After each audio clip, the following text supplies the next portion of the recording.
Oh, baju adat. Baju adatnya Kita begini. cinta tanah air. Gak ada hubungan dengan muka-muka yang di sini ya?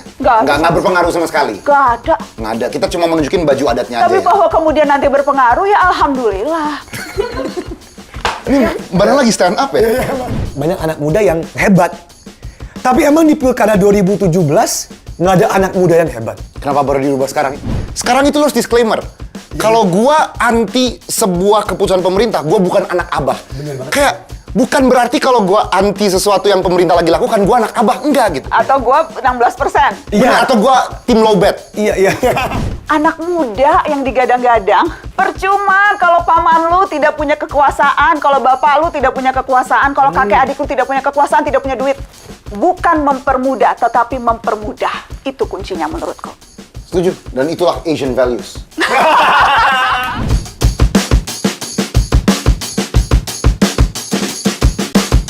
Assalamualaikum, ketemu lagi di Musyawarah. Waalaikumsalam. Ayo dong semuanya di studio. Tepuk tangan dong.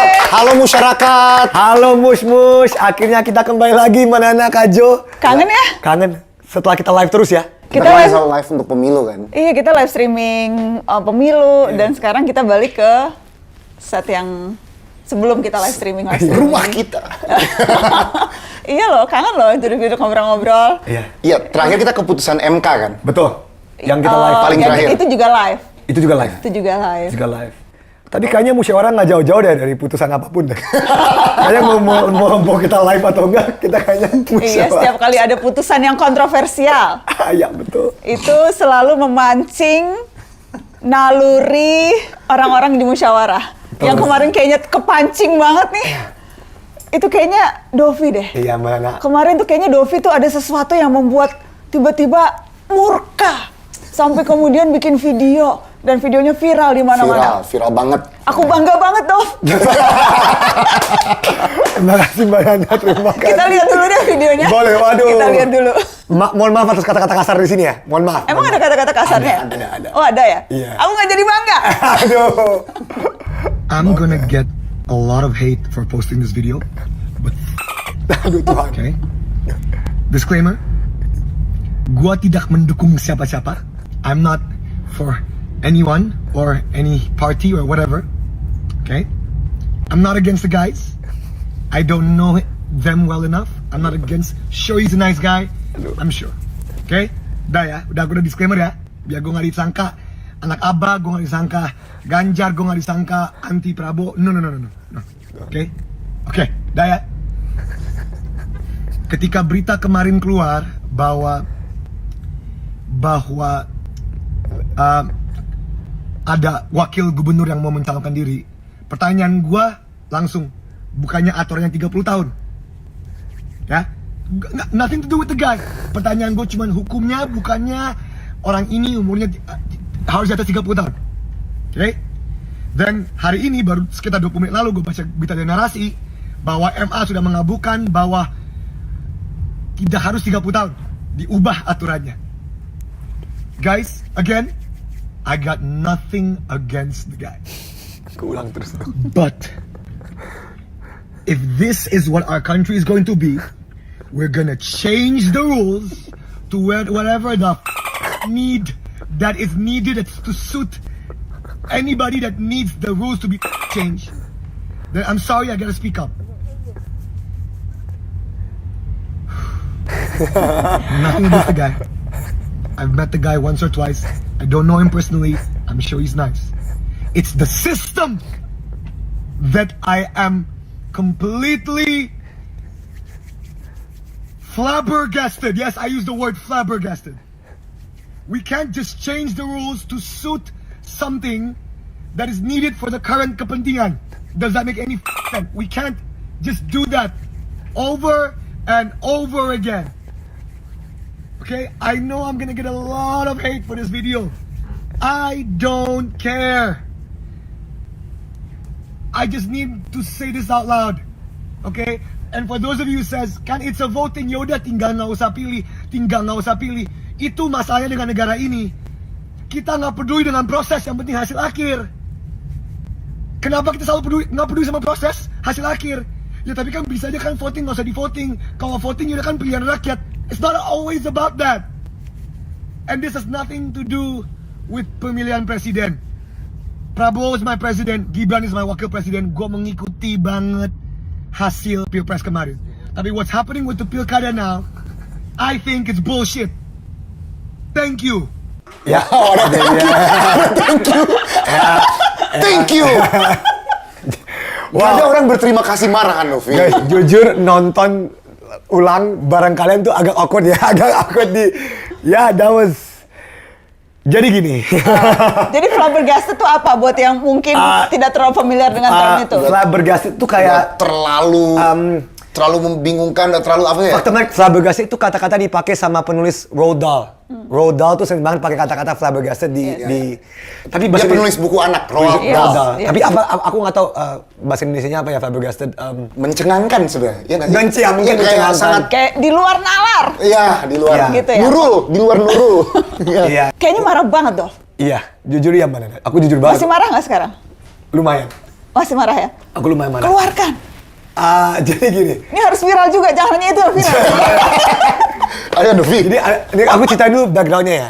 Aku emang lagi nyetir, terus Aku nge-share ini di grup. Aku nge-share postingan Kajo yang nge-share di awal postingan Raffi Ahmad. Kita sebut nama aja ya. iya, Kajo yang nge-share di grup. Ya.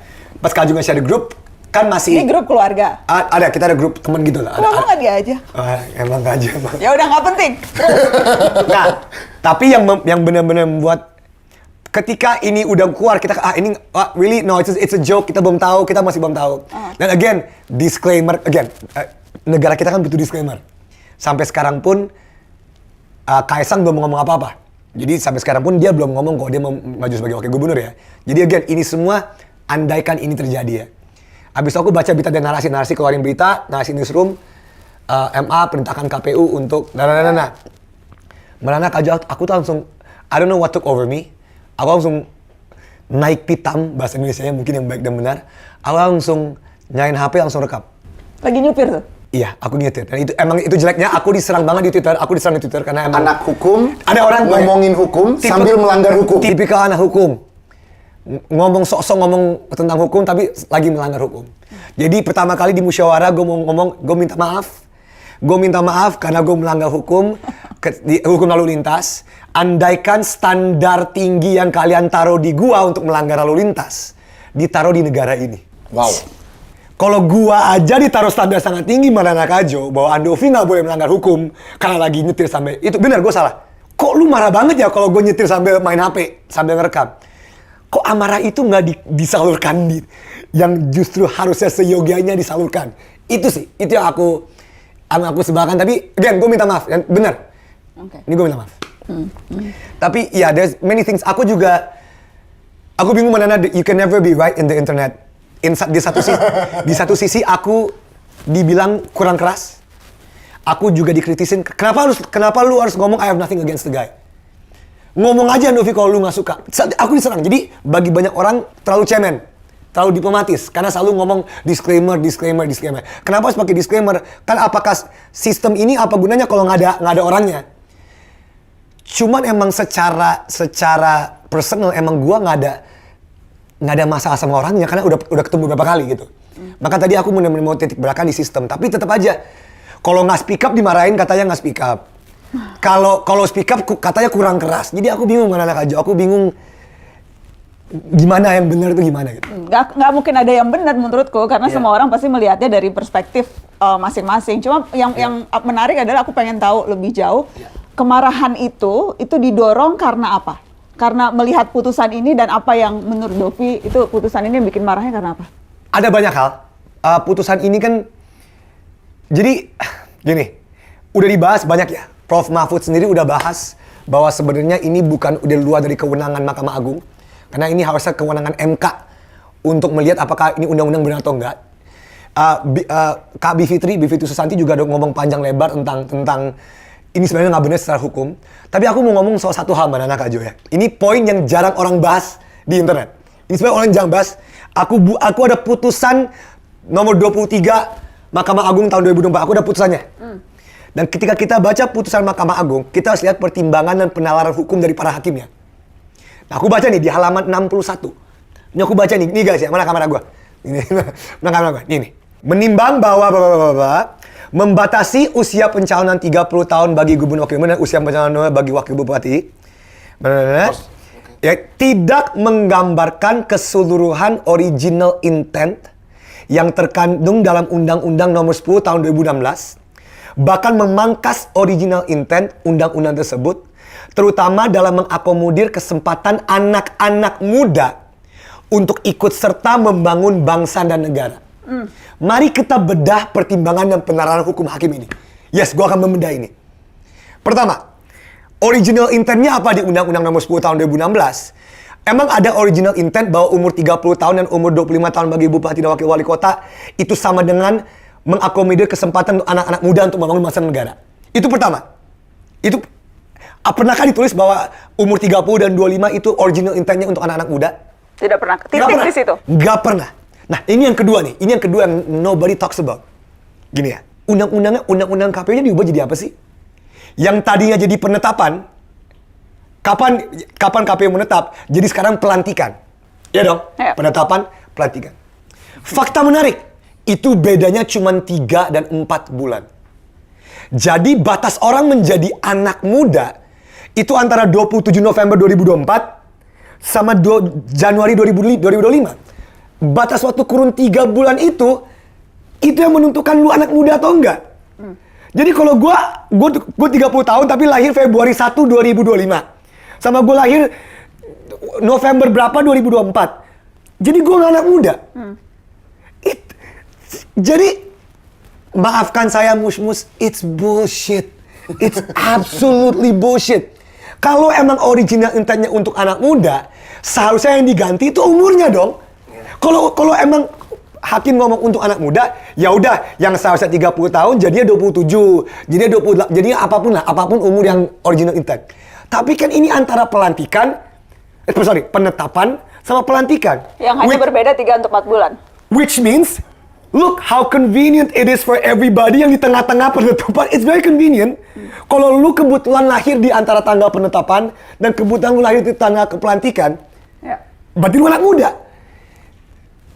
Itu, jadi yang aku benci di online, orang selalu ngomong gini, Kak, kenapa anak muda? Emang apa salahnya anak muda? Guys, gue juga anak muda, gue juga 30 tahun. Tapi ini argumen yang sangat-sangat, gue juga sangat setuju anak muda, banyak anak muda yang penting, banyak anak muda yang hebat. Tapi emang di Pilkada 2017 nggak ada anak muda yang hebat. Kenapa baru dirubah sekarang di 2024? Emang di Pilkada sebelumnya nggak ada anak-anak muda umur 29-30 yang hebat. Jadi benar. Timingnya terlalu ya. So even if you don't want to talk about timing, kalau lu mengambil filosofi original intent untuk semangat anak muda berkesempatan membangun bangsa dan negara, tapi 3-4 bulan, come on man. Come on, ini di luar dari ngomong soal Mahkamah Agung kewenangannya apa, MA kewenangannya apa, itu yang bikin aku kesel, Nana. Ya. Menurutku gini ya, secara prinsip tuh kita memang mesti mempermudah semua proses politik bagi rekrutmen kepemimpinan di semua level. Prinsipnya itu menurutku harus dipermudah. Jadi segala hal yang kemungkinan akan mempersulit warga negara untuk masuk dalam proses politik rekrutmen kepemimpinan, termasuk batasan usia, menurutku itu memang harus dihilangkan satu persatu. Nah, tapi sekarang jadi mari kita periksa nih, apakah sistem politik dalam rekrutmen kepemimpinan sekarang betul-betul sudah mempermudah, bukan sekedar mempermudah. Karena apa gunanya mempermudah batas usia kalau lu mau menjadi calon gubernur, calon wakil gubernur, calon presiden, calon wakil presiden, kalau anak muda yang tidak merupakan bagian dari elit politik tidak punya kesempatan dan akses untuk memanfaatkan kemudahan itu. Jadi intinya tuh bukan mempermudah, tapi mempermudah. Sekarang realitanya, kalau tidak punya darah politik, kalau tidak dekat dengan oligarki elit partai, kalau nggak punya uang atau logistik yang besar, sangat kecil kemungkinan bisa masuk jadi kandidat kepemimpinan di level apapun di negeri ini. Kalau bukan anaknya siapa, kalau bukan pamannya siapa, kalau bukan punya teman dekat di elit partai, anak muda tidak akan punya kesempatan itu. Jadi agenda mendesaknya itu bukan mempermudah, tapi mempermudah. Dan kalau kita bicara soal, dan ini bukan hanya di eksekutif loh, di legislatif, CSIS kemarin baru mengeluarkan hasil studinya. 138 dari 580 anggota DPR yang akan terpilih di 2024 ini, itu terlibat dinasti politik. Spesifik bicara anak muda, lebih dari 50% anggota DPR muda yang terpilih, 57,5% itu terasosiasi dengan politik dinasti. Jadi ini bukan cuma kita bicara siapa yang jadi calon gubernur, wakil gubernur, calon presiden, calon wakil presiden di berbagai level kepemimpinan apapun. Anak muda yang digadang-gadang, percuma kalau paman lu tidak punya kekuasaan, kalau bapak lu tidak punya kekuasaan, kalau kakek adik lu tidak punya kekuasaan, tidak punya duit. Bukan mempermudah, tetapi mempermudah. Itu kuncinya menurutku. Setuju. Dan itulah Asian values. Kak Jo memecahkan tensi yang tinggi antara aku sama Mbak Nana. Kak Jo, Tapi, iya kan? Ya, setuju banget Mbak Nana. You said it. That's a quote. That should be the t-shirt. Bukan mempermudah, tapi mempermudah. That should be a t-shirt. Bukan, ya setuju. Nggak harus ada batasan usia. Setuju. Tapi juga bukan hanya batasan usia. Nggak harus yang kayak electoral threshold-nya, presiden threshold-nya harus dihilangkan, batas biaya politiknya harus dihilangkan. Hanya dengan itu anak-anak muda yang lain punya kesempatan. Kalau nggak ya anak mudanya gitu-itu aja. Ini buktinya anggota DPR yang muda yang masuk semuanya lebih dari setengahnya punya keterkaitan dinasti politik. Setuju. Ini setuju banget soalnya mungkin untuk nambahin sedikit ke Mbak Nana ya. Aku pribadi juga pernah ada ketertarikan untuk maju sebagai pemimpin atau wakil pemimpin di sebuah provinsi. Sebut dong, Kak Jo. Sebut. Karena mereka masih nebak-nebak di Instagram. Nggak usah. Tulis, mus komen. Umurnya masuk ya? Aku Umurnya kelahiran 90. Umurnya aman. Kelahiran 90, umur 34 ya. Cuma setelah udah ngobrol dengan beberapa orang, beneran kata Mbak Nana, ada sebuah biaya politik yang sangat tinggi. Jadi mereka udah ngasih kayak, bukan mereka ya, ada Ancar-ancar the biaya yang unwritten harus rule disiapkan. biaya, benar. Berapa Kak Jo biayanya kalau mau maju jadi gubernur di daerah provinsi Nusa Tenggara? Timur. Nggak, ini kan Iya, contoh. contoh. Misalnya, Karena Kak Jo orang di Polres. Nusa Tenggara Ya, Timur, misalnya. misalnya. Bukan berarti loh. Tapi misalnya Kak Jo. Iya, pokoknya ini wakil ya, bukan gubernurnya ya. Antara 20 sampai 30 miliar. Wow. Jadi itu udah pasti threshold yang susah. Ya kan orang tentu bisa fundraising DLL, tapi ya benar kata Mbak Nana, berarti udah tersaring. Coba cari anak umur 30 dengan uang segitu di rekening mereka. Ya. Sulit, kecuali mungkin anak elit parpol karena mereka kan pasti punya koneksi ke pengusaha, punya apa-apa gitu. Jadi udah terbatas, yang memimpin negara ini udah terbatas gitu. Sangat susah. Itu belum lagi kalau kita bicara biaya-biaya di pilkada-pilkada yang lain gitu ya, yang jumlahnya juga semakin tinggi. Ada yang bilang sampai triliunan untuk menyiapkan dana yang dibutuhkan. Dan dana itu bukan hanya untuk keperluan biaya politik atau pemilu loh. Dana itu juga untuk bayar sewa perahu ke partai loh. Yang bikin mahal tuh salah satunya karena untuk mencalonkan atau dicalonkan harus lewat partai politik. Dan partai politik itu dalam prakteknya itu pasti minta uang mahar. Itu juga yang bikin biayanya jadi tambah mahal. Jadi memang susah. Makanya yang bisa berkuasa yang punya darah politik. Karena kalau gitu dia udah nabung tuh bertahun-tahun, punya banyak duit Kak Jo. Bener tuh orang yang lu punya duit, lu punya kuasa tuh. Iya. Nggak salah-salah juga ya tuh orang ya. Meme viral yang lu punya duit, lu punya kuasa. Kita harus balikin meme itu. Dan bahkan dia pun diamini sama Amin Rais. Amin Rais saya ngomong dalam quote dia terbaru loh. Dia bilang dia nggak nyangka bahwa ketika dia rubah dari, nanti kita kan bakal bahas ini kan, dari MPR menjadi pemilu yang terbuka, bahwa orang bisa sampai nyogok atau bayar. Mana mungkin ada orang yang mau nyogok 120 juta pemilih. Mana mungkin. Perlu puluhan, mungkin ratusan triliun. Ternyata mungkin. Itu Amin Rais sendiri ngomong. Langsung dari Amin Rais. Itu orang dalam loh. Dulu ketua MPR. Itu terbukti ini negara sangat kotor sih. Tapi kemudian solusi dari Pak Amin Rais adalah mengembalikan pemilihan presiden langsung ke MPR. Yang justru kemunduran demokrasi. Mereka lagi yang milih pemimpin kita siapa gitu kan. Iya, maksudnya kalau memang sepakat sih bahwa sistem pemilihan kita itu mahal, tidak efektif, tidak efisien, tetapi mari perbaiki sistem yang sudah kita jalani selama hampir 20 tahun ini, bukan kemudian terus mengubah sistemnya sama sekali. Dan cara memperbaikinya ya memperbaiki undang-undangnya, memperbaiki aktor politiknya, memperbaiki partai politiknya gitu. Yang bermasalah ini partai politiknya dan elit partainya kok. Ya. Yang selama ini membuat biaya politik menjadi sangat mahal, mereka nggak mau berkaca, nggak mau refleksi. Yang disalahin udah sistemnya aja yang diubah gitu. Jadi kita dari yang mau mengambil hak kita untuk memilih langsung pemimpin kita, memberikannya ke anggota-anggota MPR gitu. Sekarang aja kita nggak percaya lu bisa menyalurkan aspirasi kita di bidang-bidang yang lain. Terus sekarang suara gue mau lu ambil gitu, lu mengklaim tahu apa suara gua, hati gue untuk memilih calon pemimpin gitu. Yang ada itu, money politiknya bukan ke rakyat, tapi money politiknya dibagi-bagi di perwakilan mereka sendiri. Jadi ini kemunduran banget sih kalau usulnya itu. Kemunduran ya? Sangat-sangat mundur. Tapi apakah itu balik lagi ke Asian values? Soalnya itu yang aku mau juga mau bahas sih. Baru-baru ini rame kemarin ini aku boleh aku sebutkan dua host Total Politik bersama Panji Pragiwaksono. Pertama gue coba ngomong mana kamera gue paling favorit ngomong ke masyarakat.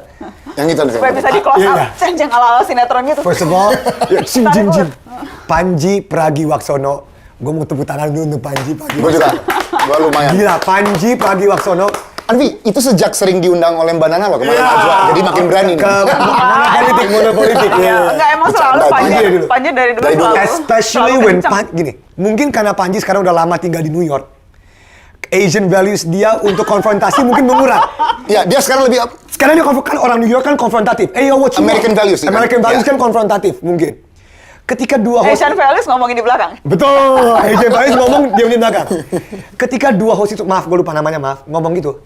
When Panji said, man, Ari cut sama that Budi. shit. Dia ngomong gini, man, cut that shit. Ini Panji New York Pragiwaksono. bener. Itu New York banget. Itu Panji, man, cut that shit, man. Say what you wanna say. Itu gue kayak, damn Panji, damn itu. Tolong itu cut that shit sama bukan mempermudah tapi mempermudah itu harus jadiin kaos. Itu jadiin kaos itu, man. Jadi tapi oke, mari kita bahas Satu lagi, I don't have anything against the guy. Itu juga ada anything against. Nah, tapi Kak Jo gini, disclaimer ini tuh hasil dari pemilu 2024. So gini, hasil pemilu 2019 itu lu cebong atau kampret. Sekarang itu lu harus disclaimer. Kalau gua anti sebuah keputusan pemerintah, gua bukan anak abah. Bener banget. Kayak bukan berarti kalau gua anti sesuatu yang pemerintah lagi lakukan, gua anak abah, enggak gitu. atau gua 16%. Bener, atau gua tim low bet. Iya. Gua emang anti pemerintah, lagi nggak suka dengan peraturan itu aja gitu. Sekarang langsung di label, oh kamu berargumen gini karena, oh lu sakit hati ya? Lu lu anak abah ya gitu kan? Aku sebel banget digituin, sebel banget di komentar. Cie barisan sakit hati. Emang lu tahu gue voting siapa? Emang lu tahu gue voting siapa? Kayak Jadi tiap kali kita kritis, itu bisa langsung didiamkan dengan cara dibilang, ini yang ngomong nih tim lowbat atau tim anak abah nih, gitu. Seolah-olah segala keputusan atau segala hal yang kita pikirkan itu terkait dengan politik elektoral. Seolah-olah seluruh hidup kita, seluruh opini kita itu terkait dengan siapa yang kita pilih di kotak suara 14 Februari lalu. Ya. Itu. Iya. Kayak di kotak-kotakannya tuh berdasarkan itu doang. Iya. Jadi makanya orang jadi ragu kalau mau ngomong, jadi Harus kemudian selalu disclaimer, harus selalu disclaimer. Ada disclaimer 30 detik. Apa? 30 Kayak langsung ke poinnya aja, langsung itu kebanyakan disclaimer. Saking takutnya mana, saking takutnya aku dan maksudnya itu beralasan karena buktinya komentar-komentar yang kemudian muncul menjadi seperti itu gitu. Iya. Seolah-olah mempertanyakan objektivitas atau mempertanyakan apa latar belakang kritik itu. Dan satu lagi mana, ini tadi kita ngomong off kan, tapi aku mau bawa ke sini ya. Ada yang komentar, Cie dapat keuntungan, Cie dibayar, Cie. Guys, ini gue jujur banget dalam hati gue, oke? Making that video sama sekali tidak menguntungkan sama sekali secara finansial. Pertama gue gak dibayar sama siapapun, 1, 2, 3, 4, 5, zero gak ada yang bayar gue siapapun. Tanya manajer gue pribadi gue, ada Lenny di sini. Ada brand yang gue gak mau sebut, yang I love them, kita kerja sama bareng, yang bahkan boleh nggak kalau kita kerja sama, Andovi tidak ngomong soal politik lagi beberapa minggu kurun waktu ketika video kita keluar. It's not something, gue ngomong ini bukan karena abis itu gue tiba-tiba teleponan sama Anies sama teleponan sama Ganjar atau kayak I'm not getting anything from this, to be honest gitu. Malah jadi rugi ya? Malah jadi rugi. malah gua di tag di divisi Polri kayak nyetir, malah gua jadinya Bener. Kak, mana gua di tag divisi TMC Polda Metro Jaya. Nih ada anak nyetir sama nama, aduh, gua minta maaf ya, I won't do it, gua minta maaf. Tapi kayak apa gua ada keuntungan apa? Gua ada keuntungan apa-apa. Menurut gue orang yang komentar dibayar ya, itu mengukur seseorang pakai patokan dia sendiri. Mungkin dia selalu dibayar kali untuk mengatakan sesuatu. Oh. Jadi dia mengukur orang lain dengan dirinya sendiri gitu. Kayaknya nggak mungkin banget orang punya pemikiran sendiri tanpa diiming-imingi sesuatu. Karena lu kayak gitu ya. Aduh, panas nih ya. kita semua minum. Oke, next topic kita apa nih? Tapi iya maksudnya kayak itu tuh, maksudnya kayak menuduh orang menerima keuntungan atas pemikiran kita dan sebagainya. Aku tahu itu kejadian. Ada yang melakukan itu gitu.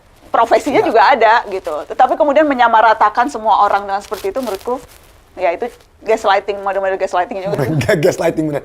Nunggu, Melana Kak Joni sebelum kita move on, I want to ask one more thing. Kan yang lagi hot kan soal masalah Asian value. So I have to keep on going about Asian value. Tapi bukan cuma itu.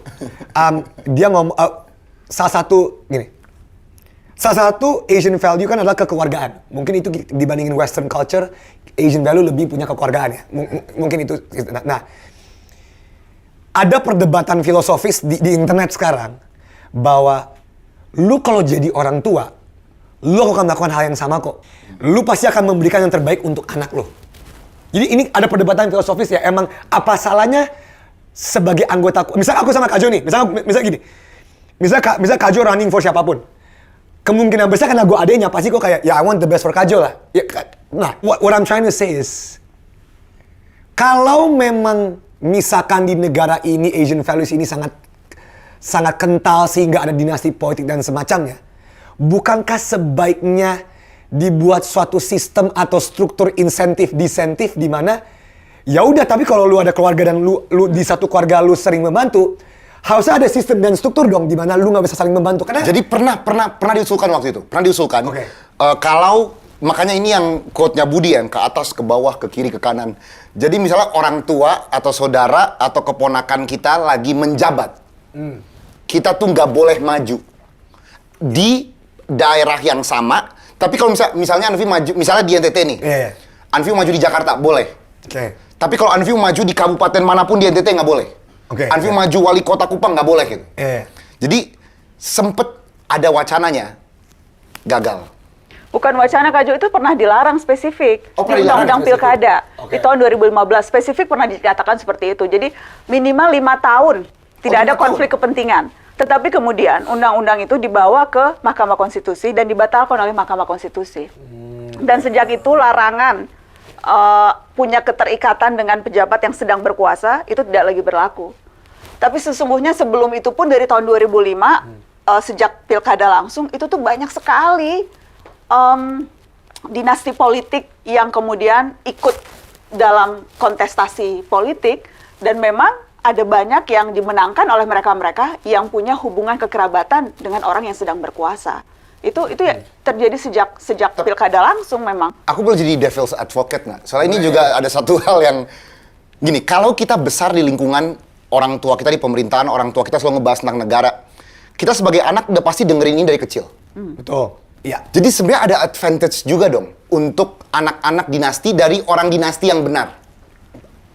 Iya dong. Ya, kalau orang tua kita adalah misalnya gubernur, wali kota, bupati yang baik. Ya, kalau dia kita baik. besar di lingkungan non koruptif, baik dan lain-lain. Seharusnya values ini ketanam ke anaknya dong. Iya, benar. Nah, tapi kata orang masalahnya di Indonesia, kebanyakan yang naik itu, ini mungkin Panji juga bilang ini, emang dari orang tua yang perilakunya tuh dipertanyakan. Iya. Apakah bersih atau enggak gitu. Jadi sebenarnya there's a second argument to dinasti politik. Kayak banyak bisnismen yang jago karena orang tuanya bisnismen. Itu sama aja kayak politik. Mungkin banyak yang jago berpolitik karena orang tuanya jago berpolitik. Betul. That's an argument aja sih gitu. Tapi yang Panji ngomong, again, to quote Panji, tapi kalau kita lihat sejarahnya di Indonesia, lihat dinasti-dinasti politik yang ada di Indonesia dan contoh-contohnya kan ada listnya kan, yang udah terbukti nggak bener. Yang di Banten lah, yang di mana aja pokoknya adalah. Di Otavia cuma ada yang di Banten. Ada banyak di Banten. Ada banyak di Banten. Ada banyak dan ada banyak kemudian yang terbukti akhirnya terlibat kasus korupsi. Iya. Di Klaten, di Kendari, di Probolinggo, Nah, itu Musi dia. Banyuasin, Iya. di yang rame terakhir nih di Sulawesi Selatan. Ya. Yes, di Sulsel ya. Kasus yang melibatkan Syahrul Yassin Limpo, Iya. mantan Menteri Pertanian, yang juga kader Partai Nasdem. Itu kan sidangnya kan terbuka dan diikuti dan terkuaklah berbagai dugaan pemanfaatan uang yang tidak seharusnya yang dilakukan untuk bayar biduan 100 juta, Iya, bener. untuk dokter kulit. Boleh nggak sih dibacain beberapa? Boleh. Coba kita bacain. Karena ini menarik banget. Jadi misalnya untuk kebutuhan operasional rumah dinas termasuk makan 3 juta per hari, itu makan apa ya Kak Jo? Wah 3 enak juta sih, per hari. itu makan enak tuh. Nggak, Omakase, ini kayaknya omakase dia. Bayar biduan dangdut 100 juta rupiah. Iya, untuk kemudian dipakai untuk umroh keluarga 1,35 miliar, untuk kurban 1,6. Wah, sapinya segede apa tuh? Kurban 1,6. Cicilan mobil Alphard 43 juta. Skincare anak dan cucu. 50 juta. Umroh 1,35 M. Wow. Itu masuk akal nggak sih Mbak Nana? Aku nggak tahu tentang umroh. Masuk akal nggak 1,35 M untuk? Tergantung pakai yang plus atau enggak gitu. Tapi masih dan seberapa banyak sih yang ikut? Oke, Kalau oke. banyak bisa nyampe segitu ya? Banyak. Karena pasti kan kalau yang ini pasti yang tingkatnya mahal banget tuh. Oke, yang oke. first class. Yang Mampir Dubai dulu gitu kan gila. ini nih yang kemudian terkuak di persidangan, yang kemudian membuat orang, bahkan Ketua Umum Partai Nasdem katanya lelah, capek. Pak Surya Paloh lelah mengikuti berita Syahrul Yassin Limpo. Kalau dia Iya. gimana kita ya. Dan dikaitkan dengan dinasti politik ya. Ini memang Syahrul Yassin Limpo di Sulawesi Selatan itu ibunya, kakaknya, adiknya, keponakannya semua terlibat politik. Ya. Dan yang terkena pusaran korupsi, kalau sekarang Syahrul Yassin Limpo. Sebelumnya, adiknya, Dewi Yassin Limpo, itu sudah divonis untuk kasus suap ketika dia jadi anggota DPR Hanura. Sebelumnya lagi, belum lama, adiknya Syahrul Yassin Limpo, anggota DPRD, itu juga divonis 2,5 tahun penjara kasus PDAM di Makassar. Jadi udah dua adanya ya berarti ya? Yes. Jadi, dan itu ada banyak kasus yang menunjukkan dinasti politik lebih mudah rentan terkena dengan pusaran kasus korupsi. Ya. Itu ditunjukkan lewat fakta demi fakta. Nggak ada keluarga lainnya di Sulsel selain keluarga Yassin Limpo. Kayaknya mereka semua deh. Keluarganya. Nggak ada keluarga lain, banyak kan? Ada banyak keluarga kan? Ada keluarga ya. Tapi memang yang menonjol dinasti Yassin Limpo. Tapi Kak Jo ada pertanyaan tentang Syahrul Yassin Limpo sih. Soalnya ini kemarin ada yang komen gini, aku Kak Jo nggak tahu, bingung. Oke. Kak Jo tuh mirip Syahrul Yassin Limpo. Kajo sama. Nggak, soalnya ada yang komen, Kak Jo mirip SYL. Coba nanti diginiin deh. Nggak, aku rasa Kayaknya nggak. karena jenggotan aja sih. Lagi berusaha menumbuhkan ini ya. Dan Kak Jo kan memang muka-muka pejabat gitu. Ya. Masuk. Ada. Oke. Menarik. Iya. Ya. Oke. Tapi memang ngomongin kasus korupsi, lagi rame sih kasus korupsi nih. Ya. Yang juga rame dan memicu kemarahan orang, kasus Antam. korupsi Antam. Ya. 109 ton emas. Sempat kemudian dibilang itu emas palsu, bukan emas palsu, emas asli, tapi kemudian lewat proses tertentu sehingga tidak masuk ke negara gitu kan. Karena dikasih capnya itu, pokoknya modusnya jadi dikasih capnya bukan cap negara, tapi langsung ke swasta atau something like that. Pokoknya jadi itu tuh kasus korupsi Antam. Terus kemudian rame juga. 109 ton emas tuh banyak loh. Itu banyak banget loh. Banyak. Kemudian juga yang masih ongoing, yang timah, Ya, 271 triliun, itu juga masih ongoing. Percakapan soal korupsinya gitu. Tapi memang kasus korupsi selalu banyak dari dulu. Iya. Yang PR kita sekarang #melawan lupa. Ya. Karena satu kasus korupsi ditutup dengan kasus korupsi yang lain, dengan yang lain, dengan yang lain. People forget and just move on. People forget. Iya benar-benar. Nggak nih. Setiap kali kita musyawarah selalu jadi sedih juga. Saya kayak musyawarah langsung kayak aduh gimana ya Kak Jo ya, mana ya? Ya gitulah. Mungkin karena kasus korupsi kebanyakan, kita harus catat di buku musyawarah. Benar. Iya sih, melawan lupa dengan cara mencatat ya. Betul guys, dan kita punya buku musyawarah. Itu dia teman-teman segue yang terbaik. Iya, ini buku musyawarah. Ya betul. Dengan sampul bukunya, gambar kita bertiga. Pas lagi pakai baju adat, gue masih inget untuk 17 Agustus, masih inget Iya. nih. Wah, kebetulan Kak Jo pakai adat NTT loh. Kak Jo pakai balik ya. Cocok banget nih. Kalau dibagi-bagikan di calon konstituen. Wah, Waduh. Supaya ingat. Aku juga pakai baju Sulawesi Selatan loh. Ada yang pakai baju cocok loh. Manado. Cocok. Ya. Enggak, ini kita bagikan dengan tulus, nggak ada niat apapun sih. Kalau ada yang mau, kita betul-betul dari lubuk hati yang paling dalam, sama sekali tidak ada maksud atau kepentingan politik apapun. Kenapa sih semuanya harus dicurigai? Kaja jangan gampang curigai gitu dong, Dol. Ini benar-benar kita mau ngasih untuk pembelajaran juga ke apakah misalnya anak kuliah atau anak SD, kalau misalnya dibagikan di SD. Betul. Ini loh. Oh, baju adat. Baju adatnya kita baju cinta ini. tanah Iya, air. Nggak ada hubungan dengan muka-muka yang di sini ya? Nggak berpengaruh sama sekali? Nggak ada. Nggak ada, kita cuma menunjukin baju adatnya Tapi aja ya? bahwa kemudian nanti berpengaruh, ya alhamdulillah. Ya masa harus, iya kan? Gue gak bisa. I'm trying. Ini Iya bener. Ini badan lagi stand up ya? Iya, Mas. Enggak beneran. Iya beneran. Iya bener Kak Jo, emang. Ada yang mau nggak buku sampul Ya. pergantian? Kalau mau kalian tolong komen mus-mus mau ya. Kita mau buku musyawarah gitu. Ini bagus banget, di dalamnya ada ini bisa untuk mencatat pengeluaran-pengeluaran yang makin mahal hari-hari ini ya Kak Jo. Bener. Banyak banget sih, ya. Iya kan? Tahun depan kan siap-siap UKT naik. Bener, kayak... Kan diundur cuma setahun. Bener, diundur cuma setahun aja. Terus Tapera sampai 2027 ya, efektif ya? 2027, nambah. Perlu buku catatan. Bener, harga beras naik, semua naik gitu kan. Aduh, lagi naik semua. Perlu dicatat berdampingan dengan di sini nanti dicatatnya kan pejabat-pejabat yang tadi korupsi-korupsi itu. Iya kan? Terus jadi kalau sumpek tinggal lihat sampulnya lagi. Dan mudah-mudahan bisa menginspirasi. Ya, dan kalau kalian nggak paham referensi itu, silakan baca berita. Dan itu gitu aja. Nggak, tapi ini kan foto kita, bukan foto anak kita masalahnya. Kayak aduh. Nggak, belum punya anak soalnya. Belum punya anak. Kita belum punya anak. Kalau punya anak nanti anak aja deh, Kak Jo taruh nanti. Iya. Mungkin kalau anak Kak Jo pas lagi sunatan aja dibagiinnya. Kalau eventnya sunatan atau ulang tahun, nggak apa-apa bagi-bagi buku yang ada gambar sampul anak kita. Nggak apa-apa ya? Kalau levelnya lagi berkunjung itu, Kak Jo.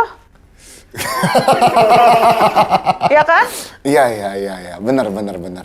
Oke deh. Ya, Ya. makasih. Yuk. Saya bingung nyapunya gimana. saya bingung. Tapi kalau misal balik ke Asia lagi, ini sebenarnya pertanyaan yang aku penasaran gitu kan. Misalnya dia transfer berapa ratus juta untuk skincare anak. Ini sebelum kita ke 50 juta kan, transfer 50 juta. Itu dia ngambil dari anggaran mana gitu? Itu kayak biaya operasional, Biaya operasional dia. ya kalau nggak salah dakwaannya tuh 40 sekian miliar gitu, didakwa mengambil biaya operasional yang digunakan untuk kepentingan pribadi. Ini sebagian dari kepentingan pribadi itu. Biaya operasional menteri emang segede itu ya? Segede itu. Oh, kan DPR kalau nggak salah Dan kayak kalau 1 nggak miliar salah, per bulan. dan kalau nggak salah juga kemudian meminta anak buahnya kayak pejabat terkait untuk membiayai atau membayarkan. Jadi anak buahnya tuh yang disuruh nyari uang, pokoknya kebutuhan gue, dugaannya ya, kebutuhan gue terpenuhi. Silakan deh lu putar otak gimana caranya anak gue skincare dibayarin. Nah, kenapa mereka nggak bilang enggak? Kenapa tuh misalnya dirjen, direktur, kita nggak tahu siapa kan? Kenapa mereka nggak bilang, Pak SCL, enggak dulu Pak? Kan hubungan relasi kuasanya. Kalau nggak, kalau nolak nanti dipecat Kak Jo. Dimutasi gitu, dipecat. Jadi demi jabatannya dia kayak Mungkin saya ya, kasih maksudnya ya. itu mungkin itu motivasinya itu demi jabatan. Atau ya memang sudah dianggap normal. Kong. Atau sudah dianggap normal. Nah itu yang paling bahaya kalau itu dianggap normal, kan nggak normal. Udah biasa gitu. Iya, kita jangan Kita ada quotes KPK nih. Jangan benarkan yang biasa, biasakan yang benar. Itu quotesnya KPK. Jadi kita mau syuting sama KPK dan kita Oh, masih ngutip KPK. Oh. Maksudku, iya. Tolong dipilih ketua yang benar. Tolong pilih ketua KPK yang benar. Tolong pilih ketua Oke. KPK yang benar. Itu juga, itu sangat penting. Kalau aku sih udah nggak mau ngutip-ngutip KPK ya. Oh, Udah lewat lah KPK. musyawarah kali ini pertama kali balik dari live itu kita makin panas ya. Abis balik dari live kita Karena lagi banyak isu sih, lagi banyak isu. Di Ada. media sosial tuh juga lagi bergeliat banget aktivismenya, terutama yang all eyes on itu loh Kak. Iya, Kak Jo, benar. sempat all eyes on Rafah, Ya. soal gimana penderitaan rakyat Palestina yang terus-menerus digempur oleh Israel, nggak masuk akal. Masuk akal. Kemudian juga yang rame all eyes on Papua. Yes. Ini kita artwork kita Papua kan Kak Jo? Ya, Ini orang apa aja tolong bantu ini jelasin. ini burung cendrawasih di tengah hutan Papua ya. Tapi ya cuma ada satu pohon doang. Sisanya sudah dipotong untuk sawit. Ini dari Indra Setiawan. Ceritanya ya soal hutan Papua sebagai tempat tinggal burung cendrawasih yang habis dibabat oleh penguasa. Kelihatan kok dengan jelas. Dengan jelas. Iya, dan ini cocok banget untuk menggambarkan perjuangan suku Aiwi yang saat ini sedang menggalang solidaritas. Ya. Karena kan tanah hak ulayat mereka itu dicaplok oleh perusahaan sawit untuk dijadikan perkebunan sawit. Jadi All Eyes on Papua ini udah dibagikan lebih dari 3 juta share kalau nggak salah. Ya. Bentuk gerakan solidaritas untuk perjuangan suku Aiwi di Papua Selatan, spesifiknya di Bovendigul. Sebetulnya tuh mereka berjuangnya juga udah lama loh Kak Jo, udah hampir 1 dekade. Dari mulai demo damai, kemudian juga menggugat di peradilan, di gugatan pertama kedua tuh mereka kalah, sekarang lagi menunggu putusan Mahkamah Agung soal ini. Jadi memang, ya ini gambaran tentang... Tunggu, lagi nunggu keputusan Mahkamah Agung. Lagi menunggu. Wah, good luck with that. Ya. Ya belum keluar-keluar, beda sama putusan MA yang itu cuma cepet banget Cepet loh. banget. 3 hari udah keluar loh. Lebih cepet dari pencairan BPJS. Oh. Kata narasi newsroom. Iya, benar. Tapi ya, jadi Devil's advocate boleh sekali lagi. Oke, ini Kak Jo menjadi double. Devil's advocate boleh dong. Oh, tuh, Boleh. double itu bahasa Indonesia apa berarti? Pengacara iblis. Iya, Iya nggak sih? Iya, pengacara itu double advocate. secara harfiah. Tapi pokoknya Kalau- selalu kalau berusaha ya. untuk Mencari counter argument. Yes. Mencari lawan argument. Gini, kita kan mengejar 2045 Indonesia Emas. Dan sebenarnya definisi Indonesia Emas itu banyak, cuma yang paling Kak Jo ingat adalah kita kan sekarang 3.500 triliun per tahun pendapatan negara. Iya. Harus 12.000 triliun. Ya. Nah, logikanya gimana cara kita naikin nih dari 3.500 sampai 12.000? Indonesia emang salah satu eksportir sawit terbesar di dunia gitu. Kenapa Kak Jo menjadi devil's advocate? Untuk mengejar target itu, logikanya produksi sawit kita harus menambah. Logika ya. Ya. Mungkin itulah kenapa hal-hal seperti ini terjadi. Kak Jo tuh nggak suka hal-hal kayak gini terjadi ya. Tapi pemerintah tuh lagi bingung. Kita ini harus menghasilkan 12.000 triliun 2045. Ya udah deh, UKT naikin supaya kita nggak usah subsidi lagi nih pendidikan, tapera gitu kan. Semua tuh mereka coba naikin aja biar mereka tuh bisa ngejar target 12.000 triliun ini per tahun. Jadi all this that we're seeing di Indonesia sekarang itu sebenarnya tuh untuk ngejar target 12.000 triliun 2045 ini. Cuma kenapa target ke 12.000 triliun ini selalu merugikan masyarakat? Itu yang kita bingung gitu. Yeah. Masa sih nggak ada orang pandai yang bisa mencari cara lain untuk mencapai 12.000 triliun ini? Karena kata orang kalau kita bisa mencapai 12.000 triliun, kita ini negara yang maju. Ya. Ya kan berarti pendapatan per orangnya bukan berapa lagi tuh, ada hitungannya lah. Pendapatannya jadi pendapatan negara maju. Tapi tetap untuk mencapai sana kita semua yang rugi terus gitu. Itu sih. Nah. Jadi nggak jadi devil's advocate juga, ini tetap. Yang Kak Jo menjadi Tapi Kak Jo memberi perspektif ke penonton karena ya perspektif baru. negara tuh ngejar 12.000 triliun per tahun. Itu yang mereka kejar. tapi untuk kemakmuran siapa? Nah, itu dia. Ya itu. Ngejar itu untuk siapa gitu. Pembagian Iya. karena kesenjangannya makin tinggi. Dan bagi-bagi lisensi tambangnya juga makin sering. Udah ke ormas udah boleh kan sekarang? Iya, ke pihak-pihak yang dikritik paling kencang sekarang adalah peraturan yang baru keluar tuh, yang memungkinkan ormas keagamaan untuk mengelola tambang, ya. lisensi konsesi tambang gitu. NU bilang siap, akan menerima, akan melaksanakan itu. Organisasi keagamaan yang lain, Muhammadiyah bilang akan menolak, KWI menolak, yang bilang siap dan mau menggunakan akses dan kesempatan itu rasa-rasanya baru NU. Tapi itu pun dikritik kencang sekali, bukan hanya dari pihak luar, tapi juga pihak internal NU sendiri yang mengkritik itu. Tapi ya jadi lagi-lagi kalau bicara itu, untuk kemakmuran siapa? Untuk kesejahteraan siapa? Kalau kita bicara bagaimana meningkatkan pendapatan dan sebagainya gitu. Yeah. Itu sih. Guys, gue denger ini semua kayaknya butuh hiburan deh. Terlalu berat. Ini all this topic is too heavy. Tapi perlu It's important. dibicarakan. Penting. Tapi saya pusing. Mana? Kak Jani pusing. Nggak ya, kalau lebih penat ya Iya. wajib datang ke pasar malamnya narasi lah. Ya, itu dia. Andovi kan master segue di musyawarah. Ya, Andovi itu favoritnya para produser musyawarah. Karena Andovi dan Manana jago segue, Kak Jo kurang jago segue. Paling tadi Kajong segue itu gimana? Iya, kita mau bikin pasar malam lagi ya. Kapan? Nggak tahu, pas awal kapan tanggalnya, teman-teman produser? Enggak, 20-21 Juli. Sebentar lagi. Wow. Kita mau pasar Juli, guys. malam. Ya. Juli, bulan depan. Wah. Yang datang tahun lalu tuh seru banget. Ya. Kita bener-bener main pasar malam, nostalgia. Iya. Iya. Dan rumah hantu sebelum agak lain tuh kita juga ada rumah hantu tuh waktu itu. Iya. Iya, jadi cek informasinya di Instagram Narasi, itu semuanya ada, harga karcisnya berapa, kapan, di mana dan sebagainya. Tapi yang jelas bulan depan kita seru-seruan di pasar malam. Gitu. Dari Narasi juga ada yang seru-seru ya selain pasar malam, Kak Jo. Kemarin seru tuh bikin konten Kementerian Konten. Ceritain dong, Kak Jo. Iya, jadi ada kementerian baru sekarang di Indonesia. Kementerian apa aja? Tadi tuh sebenarnya namanya panjang. Tapi kita bingung singkatannya jadi apa. Namanya tadi itu Kementerian Konten Online. Kalau disingkat jadi gimana? Kemkon. Jadi karena online-nya bikin ribet, kita konten aja. Apa sih kalau itu Kemkon? Kementerian Konten Online. Oh, Kementerian Konon. Konten online konon. Bisa. Kementerian konon. Bisa. Aman. Kalau kita ambil KONT-nya, Tuh. Lanjut. Jadi gimana Kementerian? Kemkonton.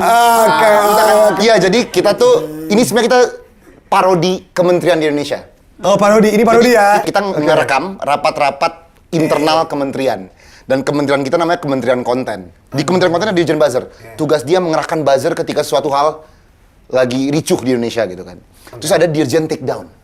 Oh, Dirjen Takedown. Direktorat dia cuma untuk take down video di Indonesia gitu kan. Oke. Kayak, wah dirty vote take down gitu kan. Kayak gitu-gitulah. Oh. Ya, pokoknya, nah kita lagi mau bikin banyak dirjen lain lah di kementerian. Tuh, Kak Jo ngomong ini parodi. Ini parodi. Oh, yakin? Ya mungkin terinspirasi hal-hal yang asli lah, mungkin. Jangan-jangan ini dokumenter. Jangan. Ini Kak Jo. Iya. Iya kan? Ya, kemarin Anda lihat postingan Kak Jo. Kak Jo sama menterinya, Narasi. Kak Jo menteri Kak Jo konten. menterinya. Nah, di situ yang komentar Kak Jo mirip SCL di situ. Oh. Jadi Anda bacakan gue baca. Oh, Kak Jo mirip SCL. Lah, apa? Jadi siapa itu Kak Jo? Sebutin siapa aja dirjennya. Ada Leila. Leila, Dirjen Takedown. Ada Rian Fayadi. Dirjen Buzzer. Dirjen Buzzer. Kita anggarannya masih dikit karena kementerian baru. Jadi belum ada wamen, belum ada semua. Oke, Jeremy Owen sebagai Staf ahli, menteri. Oh, staf ahli. Rian Ini Fadli nanti sebagai staf kementeriannya ahli. akan nambah atau fokus Kementerian Konten aja? Kita di Kementerian Konten aja lah. Ya. Sesuai instruksi Pak Presiden, kita harus meluruskan kalau ada keributan di online. Itu tugas kementerian kita. Nanti juga akan memilih Dewan Media Sosial. Kalau kita dilibatkan boleh. Tolong Kak Jo pilih Andovi sebagai salah satu dewan media sosial. Iya dong, Kak Jo kan milih kan? Lah, Iya. kan politik dinasti. Iya dong. Asian values. Asian values. Adik kan? Kalau Andovi mau jadi Anda adik saya. Betul. Anda harus maju. Betul. Asian values. Betul. Human rights. Emangnya lagi banyak kakak ada yang bermasalah di negeri ini. Oke, lanjut. Andovi dan Kak Jo, kakak ada yang bermasalah di negeri ini maksudnya. Kan Andovi Kak Jo kakak ada. Ya. Saya lagi sibuk menyapu gimana nih. Tapi yang jelas memang makin kesini bakal banyak juga yang seru-seru untuk dibahas di musyawarah sih. Oh iya. Karena pilkada sebentar lagi. Tuh. Iya kan? 27 November, tapi ya misalnya votingnya kan, tapi Iya. dimulai dari Agustus sudah. Dari Agustus sudah pencalonan, Partai, ya. terus kemudian September mulai kampanye, dan menarik nih karena pilkada terutama ada daerah-daerah seksi.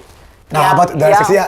Kan semua orang selalu mikirin Jakarta Pasti kan? DKI, Jabar, Iya. Jateng, Jatim, Jatim. Sumut, sebetulnya semuanya seksi dan penting. Iya. Cuma Mungkin karena pemilihnya lebih banyak di situ, jadi lebih disorot gitu kan. lebih disorot dan kemudian spesifiknya Jakarta sih. Karena kan Jakarta walaupun udah nggak akan jadi ibu kota, Ya. karena ibu kotanya pindah ke Kalimantan Timur IKN. Iya.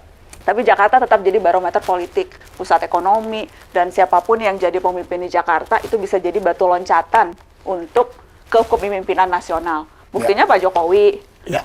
Mas Anies Mas berusaha Anies juga. melakukan itu ketika kemudian maju di Ya. calon presiden. Capres, ya. Jadi memang ini akan menarik nih ngelihat siapa yang bertarung di Pilkada Jakarta. Dan gimana nego-negonya Siapa antar yang mengusung partai siapa? politik. Iya, seru. Siapa koalisi dengan siapa? Iya. Ya kan? Kang Emil mau Jakarta, bukannya kata Jabar ya? Kayaknya Ada- masih belum fix antara Jabar dan Jakarta. Oh, Jadi mungkin aja akan maju ke Jakarta juga. Ahok DKI Oh, atau Sumut kan? kan namanya juga. disebut di Sumut atau di DKI, ya kan? Tapi Ya, katanya brandingannya bukan Ahok lagi sekarang. Brandingannya BTP kan?